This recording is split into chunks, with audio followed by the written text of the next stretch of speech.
to be with you. I'm sitting here in the church in this glorious early morning sun warming the bones. And while I was sitting here, I was thinking of a WhatsApp. It was a joke that a good friend of mine, Graham, had sent me early in the week.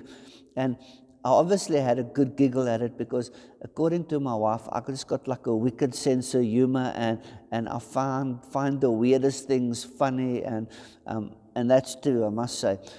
When someone falls, before I can help them, I first have to stop laughing because I'm like one of those.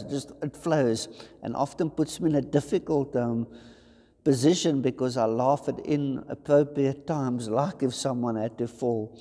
But anyway, that's besides the point. I want to tell you about the story. Now, the story goes, there's this guy, he's got lost in the desert. Let's say the Afghan desert or the Sahara desert or whatever one you want to choose. It was a desert, no water, hot burning sun, just sand as far as you look.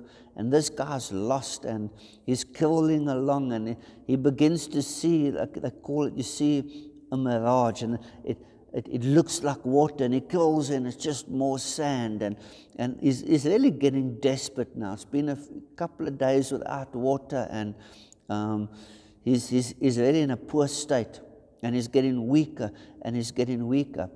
And off in the distance, he sees something, and now he's not sure, because it looks like someone had set up a stall there.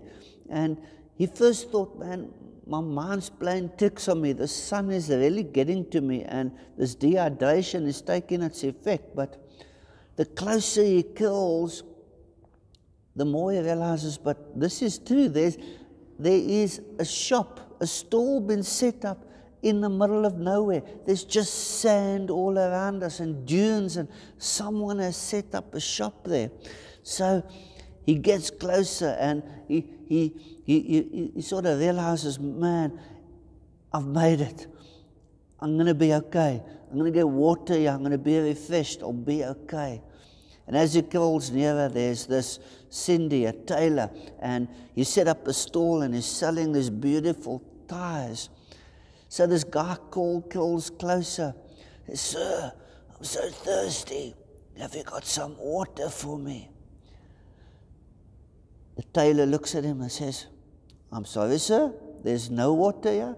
The well is dry, and I didn't bring water with. But do you want to buy a beautiful tie? Only $10 today. $10 is a bargain. This guy loses it. He says, are you crazy? I'm close to death. Do you even know who I am? I'm a Taliban fighter. I'm the worst of the worst. And if I had the strength, I'll just kill you. But I need water. The tailor looks at him and says, you know what?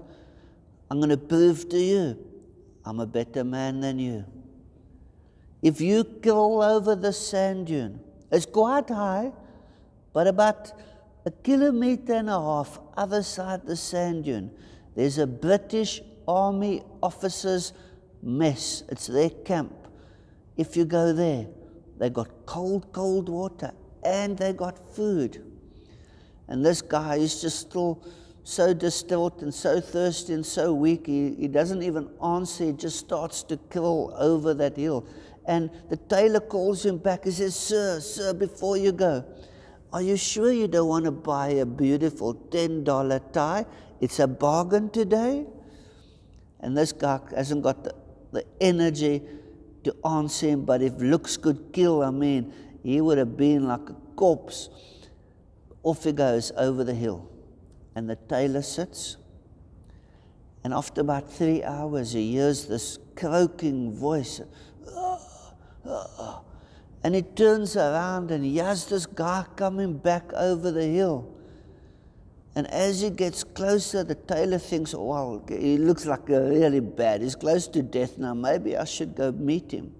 So he goes and says, what happened? I thought you went there for water. Why are you back? You're almost dead. Look at you.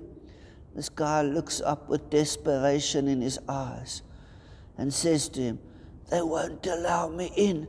I need to wear a tie. Yeah. I need to wear a tie. Typical British Army officer's mess, isn't it? But the moral of that story is, often our answers are right in front of us. The provision of God is right there. And we don't see it because we're expecting it to come in a different form. And I often ask, like, Lord, just open the eyes of my heart. You would have heard me say this before. And why I pray that prayer is so that I can see the answers from God and I can see the provision of God all around me. And if you tune yourself in and you tune your internal radio into Heaven FM, you're going to see and you're going to hear God. And this is my prayer for you, that you would really just find God. And when you find Him, you start to see God in every single area of your life, because He's always there and He's always taking care. He's always providing, because He's a good God. So let our eyes just go open so we don't have to be desperate for water and have a tie as the answer, but miss the water because we didn't see the tie. May you be blessed. Love you. Have a good week, and please share this message.